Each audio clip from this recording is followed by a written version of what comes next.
요한계시록 이제 12장 하도록 하겠습니다. 요한계시록 12장 1절에서 17절 말씀 우리 함께 찾아서 봉독하도록 하겠습니다.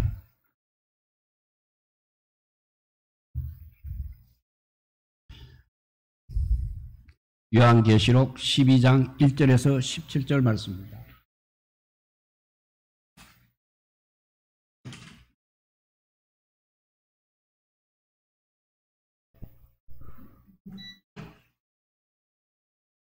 예, 찾았으면 같이 읽겠습니다. 하늘에 큰 이적이 보이니 해를 옷 입은 한 여자가 있는데 그 발 아래에는 달이 있고 그 머리에는 12별의 관을 썼더라. 이 여자가 아이를 베어 해산하게 되며 아파서 애를 쓸며 부르짖더라. 하늘에 또 다른 이적이 보이니 보라, 한 큰 붉은 용이 있어 머리가 7이요 뿔이 10이라. 그 여러 머리에 7 왕관이 있는데 그 꼬리가 하늘의 별 3분의 1을 끌어다가 땅에 던지더라. 용이 해산하려는 여자 앞에서 그가 해산하면 그 아이를 삼키고자 하더니 여자가 아들을 낳으니 이는 장차 철장으로 만국을 다스릴 남자라. 그 아이를 하나님 앞과 그 보좌 앞으로 올려가더라. 그 여자가 광야로 도망하며 거기서 1260일 동안 그를 양육하기 위하여 하나님께서 예비하신 곳이 있더라. 하늘에 전쟁이 있으니 미가엘과 그의 사자들이 용과 더불어 싸울세 용과 그의 사자들도 싸우나 이기지 못하여 다시 하늘에서 그들이 있을 곳을 얻지 못한지라. 큰 용이 내쫓기니 에뱀 곧 마귀라고도 하고 사탄이라고도 하며 온 천하를 꿰는 자라. 그가 땅으로 내쫓기니 그의 사자들도 그와 함께 내쫓기니라.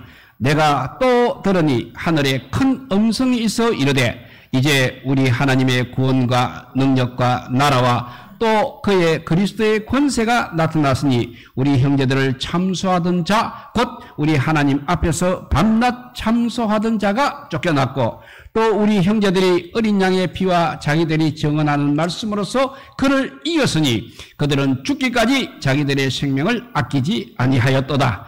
그러므로 하늘과 그 가운데 거하는 자들은 즐거워하라. 그러나 땅과 바다는 화 있을진저 이는 마귀가 자기의 때가 얼마 남지 않은 줄을 알므로 크게 분내어 너희에게 내려갔음이라 하더라.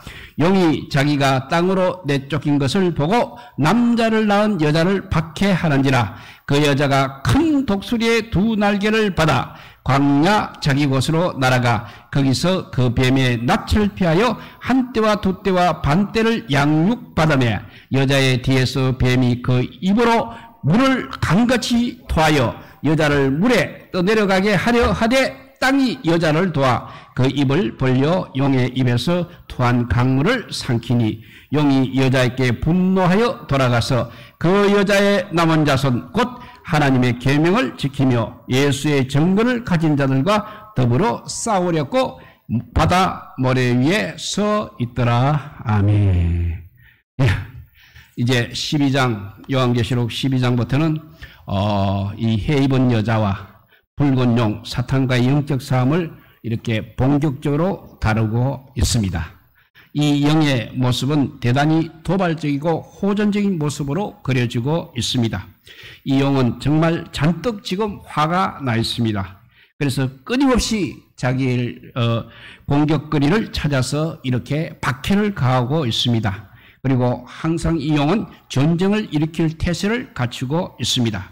그러나 이 영은 이미 패배한 자라고 오늘 말씀에 하고 있습니다. 왜냐하면 하늘에서 쫓겨난 자이기 때문입니다. 그리고 또 마지막에는 불못에 던져질 자입니다. 이 영은 하늘에서 쫓겨난 자며 또 마지막에는 불못에 던져질 자인 것입니다. 하지만 아직 현실 세계 속에서 이 영은 실제적인 탄압과 유혹의 도구들을 교묘하게 사용하고 있습니다. 그리고 정말 아직까지도 탁월한 수완을 가지고 있는 존재입니다. 따라서 우리는 이 영의 정체와 계략과 그 운명에 대해서 잘 알고 있어야 대비할 수 있는 것입니다. 용, 즉 사탄은 하나님의 일을 항상 방해하는 자입니다. 하나님은 세상의 구원에 모든 관심을 기울이시는 분이십니다. 하나님은 그는 사람을 사랑하사 그의 아들을, 하나님께서는 사람을 사랑하사 그의 아들을 보내어 구원하시는 분이십니다. 그리고 흰옷 입은 큰 무리 성도들의 찬양과 같이 구원하심이 보좌에 앉으신 우리 하나님과 어린 양에 입닫고 했습니다. 오늘 본문에 나오는 하늘의 찬양에서도 보면 10절에 찬양이 한 구절 나오고 있습니다. 어떻게 노래하냐면 이제 우리 하나님의 구원과 능력과 나라와 또 그리스도의 권세가 나타나셨니라고 노래하고 있습니다. 여기에서도 이렇게 하나님의 구원이 가장 먼저 언급되고 있는 것을 볼 수 있습니다. 그만큼 하나님께서는 우리의 구원이 최우선의 관심사이기 때문에 그런 것입니다. 이에 반해 사탄은 항상 하나님의 구원의 일에 방해를 하는 그런 존재입니다. 이를 구체적으로 보여주는 것이 바로 여인이 낳은 아이를 삼키려 하는 것에서 볼 수 있습니다. 1절에 묘사된 여인의 모습은 너무나 영광스럽고 장엄합니다. 이 여인은 구름을 옷 입은 천사와는 달리 이 여인은 해를 옷 입고 있다고 했습니다. 그리고 그 두 발 아래는 달을 또 밟고 있다고 했습니다. 그리고 머리에는 12개의 별로 이루어진 관을 또 쓰고 있다고 했습니다. 그리고 이 여인은 장차 철창으로 만국을 다스릴 남자 곧 메시아를 낳는다고 했습니다. 그렇다면 이 여인은 마리아인 것입니까? 그렇게 보기 쉽습니다만 이어지는 본문의 묘사는 그것을 허용하지 않고 있습니다. 마리아의 생애수에 광야로 피하여 3년 반을 거주한 일이 실제로 일어난 것도 아닙니다. 그리고 무엇보다도 그 여자의 남은 자손을 17절에 보면 예수의 증거를 가진 사람, 곧 그리스도의 교회와 일치시키는 것도 이를 지지 않고 있다는 것을 말하고 있습니다. 그러니까 이 여자의 남은 자손이 곧 그리스도의 교회라고 말하고 있기 때문에 이 여자를 교회라고 너무 단순화시켜 또 부르는 것도 무리는 있는 것입니다. 그래서 이 여인은 퀘스터란 사람은 이렇게 제안을 했습니다. 그리스도 탄생 전과 후를 아우르는 하나님 백성의 통칭으로 그렇게 보는 것이 좋겠다 이렇게 말했습니다. 그러니까 사탄은 하나님의 구원의 통로인 하나님의 백성을 삼키려 하고 있는 것입니다. 하나님의 구원 계획이 역사 속에서 펼쳐지지 못하도록 이렇게 적극적으로 방해를 하고 있는 것입니다. 그러나 그 용의 시도는 성공하지 못하는 것입니다. 그리스도는 그의 지상 사역을 다 마치고 하나님 보좌 우편에 지금 앉아 계십니다.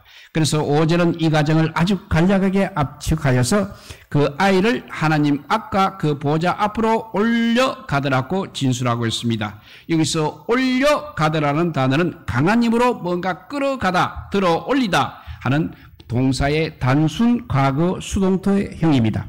그래서 원문 그대로 읽게 되면 그녀의 아이가 채어 올려졌다 이렇게 번역할 수 있습니다. 이 수동태 동사의 행위자가 누구인지는 밝히지는 않고 있습니다만 하나님 외에는 이 일을 하실 분이 없는 것입니다. 메시아 사역의 중간 과정들은 이제 다 생략이 되고 시작과 최종 결과만 진술하고 있습니다. 사탄의 방해에도 불구하고 우리 하나님의 구원 계획은 그 뜻대로 다 이루어지는 것입니다. 하나님의 일을 방해하는 사탄은 결국 하늘에서 내쫓기는 결과를 맞고 말았습니다. 천사장 미가엘 그리고 그의 미가엘의 사자들이 용과 그의 사자들 즉 용을 따르는 천사들과 싸워서 이기고 그 용의 무리들을 하늘에서 내쫓게 됩니다. 이것이 한 면에서는 기뻐해야 할 일입니다만 또 다른 면에서는 오히려 땅의 입장에서는 긴장을 유발하는 일이기도 한 것입니다. 사탄의 존재가 소멸되거나 완전 결박 상태에 빠진 것이 아니기 때문에 그렇습니다.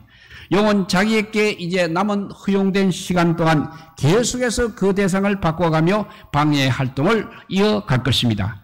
이번에는 메시아를 산출한 여인을 공격 대상으로 삼았습니다. 하나님의 백성 전체를 이제 이 땅에서 도말하려 하고 있는 것입니다. 그러나 출애굽 때의 일, 출애굽 19장 4절을 상기시키는 방법으로 이 여인은 독수리의 두 날개를 받아서 하나님께서 예비하신 안전한 곳으로 피신을 하게 됩니다. 그래서 이번에는 그 여자의 남은 자손을 또 공격 대상으로 삼고 있습니다. 이 남은 자손은 17절에 보면 하나님의 계명을 지키며 하나님의 정글을 가진 자들, 곧 그리스도의 교회를 말하고 있습니다. 교회가 가진 예수 그리스도의 정글은 요한계시록의 핵심 주제 중에 하나인 것입니다. 요한계시록 전체가 곧 예수 그리스도의 정거라고 할 수 있는 것입니다.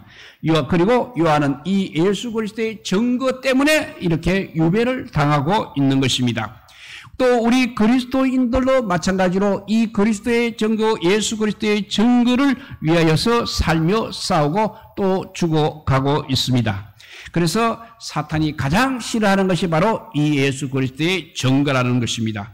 그래서 이 예수 그리스도의 정거를 붙들고 살아가는 그리스도인들을 사탄이 가장 싫어하는 것입니다. 그리스도인들이 사탄의 집중적인 공격의 대상이 되는 이유는 이렇게 다른 데 있지 않는 것입니다.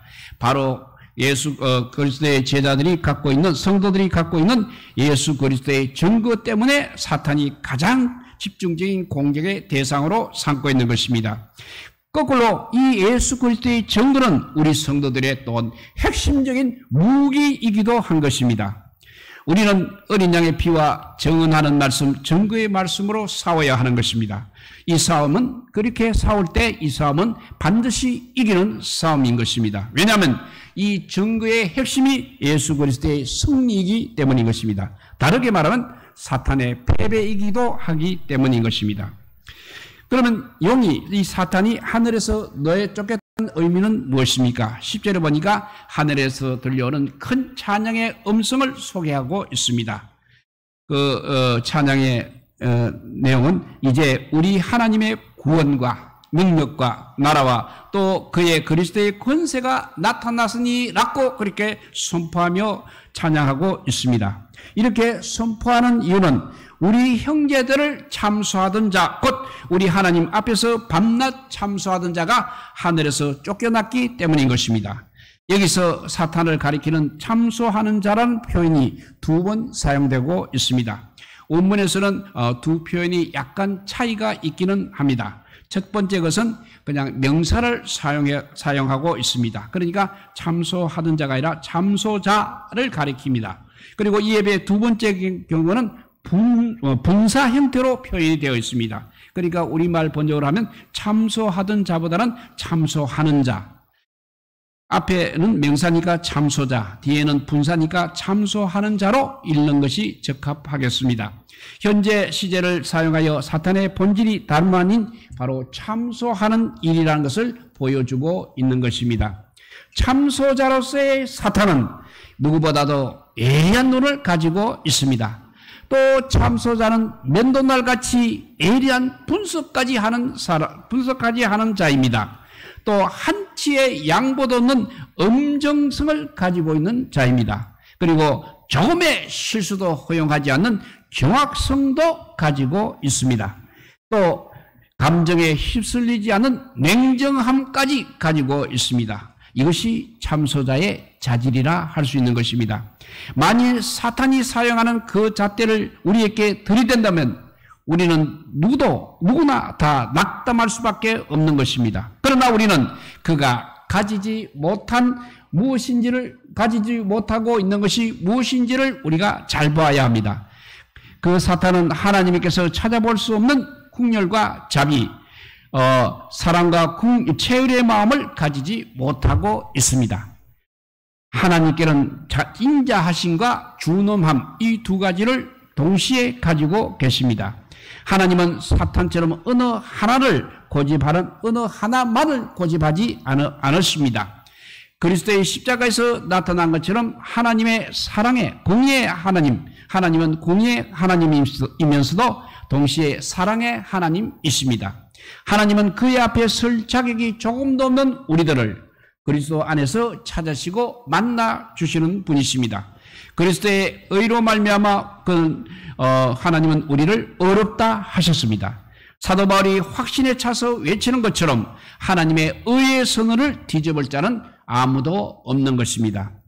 사도 바울이 로마서 8장 33절 34절에 이렇게 확신에 차서 외치고 있습니다. 누가 능히 하나님께서 택하신 자를 고발하리요. 어렵다 하신 이는 하나님이시니 누가 정죄하리요.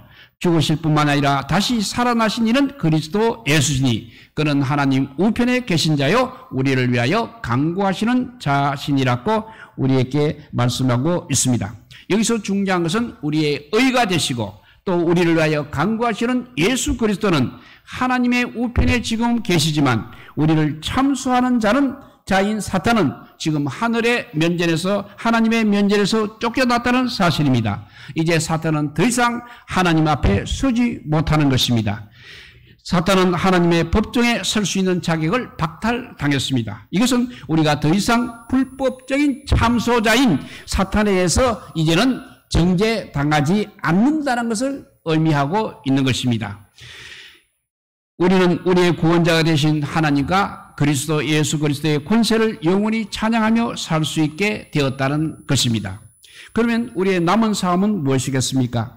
사탄의 운명은 이렇게 결정이 되었습니다. 사탄은 이미 하늘에서 쫓겨났습니다. 어린 양이 다시 오실 때 그는 최종적으로 패배하여 영원한 불못에 던져지게 될 것입니다. 이것이 용의 운명이긴 합니다. 그러나 아직 그래도 그의 활동은 끝나지 않았다는 사실입니다. 하나님의 허락하에 그는 아직도 자기의 때를 가지고 있습니다. 사탄은 자신이 하늘에서 쫓겨난 것에 대한 분노하는 마음을 다스리지 못하고 그 분노를 바로 어린 양의 교회를 향해서 지금 맹렬하게 발산하고 있는 것입니다. 이렇게 사탄은 주님의 교회를 무너뜨리는 시대를 잠시도 멈추지 않고 있다는 사실입니다. 우리가 더욱 이제 정신을 차리고 깨어서 사탄을 대적하며 그와 싸워야 하는 이유가 바로 여기에 있는 것입니다. 그리고 다행히도 우리에게는 승리의 궁극적인 비전이 주어져 있는 것입니다. 또 승리를 위한 가장 확실한 무기까지 우리에게 주어져 있습니다. 그럼에도 불구하고 이를 잘 활용하지 못하고 우리는 흔들리며 비틀거리고 있다면 이처럼 안타까운 일이 없을 것입니다. 우리의 무기는 우리에게서 나오지 않습니다. 오직 하나님으로부터의 무기로 무장되어야 하는 것입니다. 왜냐하면 참소자로서의 사탄은 우리에게서 두려워할 것을 아무것도 찾지 못하기 때문인 것입니다. 사탄이 두려워하는 것은 사탄이 두려워하는 것은 오직 하나님과 어린 양뿐인 것입니다. 어린 양의 피는 우리에게는 확실한 구원의 증거가 됩니다.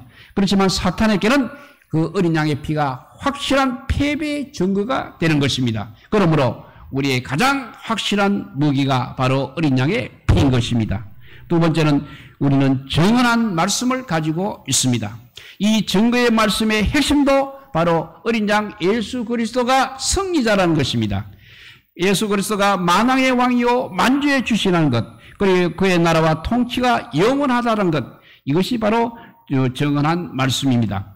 사탄은 잠시 동안 마치 자신이 세상의 주관자요 승리자요 구원자인 것처럼 내세우고 거짓으로 사람들을 미혹하고 있겠지만 궁극적으로 그는 패배자가 될 수밖에 없는 것입니다. 이 사실을 밝히고 일깨우는 것이 우리 성도가 가진 증거의 말씀인 것입니다. 어린 양의 피, 또 이 증거의 말씀, 이 두 가지로 우리는 이미 사탄을 이겼습니다. 그래서 11절에 이렇게 말씀합니다. 또 우리 형제들이 어린 양의 피와 자기들이 정언하는 말씀으로서 그를 이겼으니 라고 말하고 있습니다. 여기서 이기다는 의미의 동사의 단순 과거 시제 표현을 통하여서 우리는 벌써 이김을 이미 발생했다는 것을 볼 수 있습니다. 이 이김을 그런데 우리는 끝까지 잘 지속시켜 가면 되는 것입니다. 이것이 바로 우리의 이긴 싸움을 이기도록 하는 남은 싸움인 것입니다. 그들은 죽기까지 자기들의 생명을 아끼지 아니하였도다라는 말씀에서 죽기까지는 바로 죽음에 이르기까지 또는 죽음이 올 때까지를 의미하고 있는 것입니다.